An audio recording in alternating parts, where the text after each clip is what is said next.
In case you couldn't tell from the lurid movie poster, this is an adult movie, one made for people who don't mind combining the titillating with the disturbing. It has adult themes that revolve around sex and violence.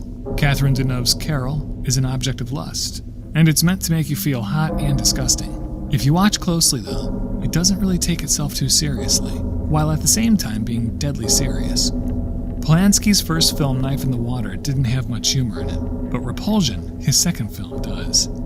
It's not a comedy, though. Let's get one big topic out of the way first, since it's the one we're probably going to think about throughout most of the film. And it's probably the one we're going to use when we try to get friends to watch it with us. Sex. So yes, at first glance, Repulsion is a very simple tale of sexual repression and the fear of sex, from a female perspective, filtered through a male lens, portrayed by a sensitive actor. It retains its femininity throughout, encapsulating the opposing sides of sexual violence, the terror of the invasive with the fantasized rapes, and the horror of the knife, castrating in a preemptive attempt at preservation and survival. Complicating the sexual repression is the fact that Carol's behavior manifests itself through an interruption of her routine. Routines are like train tracks. They keep the trains off the streets, and they keep Carol operating within a very narrow set of parameters. But Carol's behaviors within her routine are still unsettling. She's quiet, reserved, passive, prone to moments of near catatonic stupor. She's behaved this way for a very long time, as evidenced by the family photo we see early on. Look at her. Carol always felt removed from the rest of us humans. And as an adult, this manifests not only in her attitude to sexuality, but in her basic joie de vivre, her ability to live, in walking dazed and frightened down the street, in her identification with the skinned rabbit, in her itching at her own skin as if trying to skin herself. The movie is about sex. It has to be. But it's also about a human being breaking down from within. Sex is the catalyst, but it's also a great way to sell tickets. Sex and horror have always been happy bedfellows, but a good roll in the hay won't solve Carol's problems.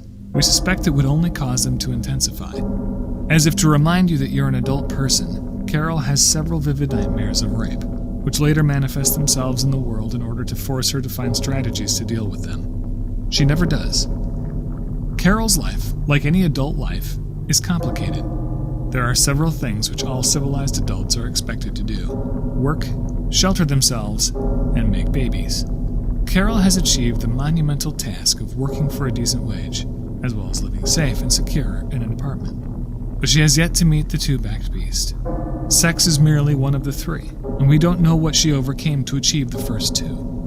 But we suspect it took an impressive amount of effort. Carol is an eternal child. She can't broach this last adult moment without extreme effort, and she's exhausted herself avoiding it. But why?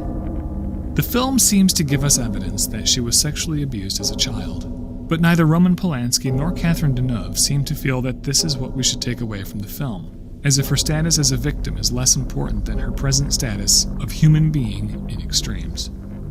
We can't help the bored child in the photo, but maybe we can help this woman the child has become. As if to remind us that the present moment is all that matters, the movie has a lot of fun complicating our expectations of serious art films. For instance, back in Carol's apartment, the scene opens with a shot of the telephone on the floor, meaning that she purposely set it on the floor, rather than placing it back on the end table where it goes. In its place is the skinned rabbit her sister had been preparing for dinner a few days ago, its head missing, a straight razor on the plate. By this time in the story, the smell of that rabbit would be getting pretty strong, but Carol sits in the same room watching television. It's a repulsive thought. So far, it's really serious. But then we see the program she's watching. A machine pumping. Hollywood cliché overwrought shorthand for sex. It's not a shot to be taken seriously. It's a grotesque bit of humor in the middle of a horrifying scene, subverting what we are feeling, demanding that we try to ignore it. Fortunately, to help us forget the joke, a long moving shot cuts to the roots growing out of the eyes of aging potatoes in the kitchen. On one level, Repulsion is one man's depiction of a woman's mistrust of men, and it's really tempting to leave the film at that. Women who mistrust men are crazy. But there is more nuance here than that reductive interpretation discards.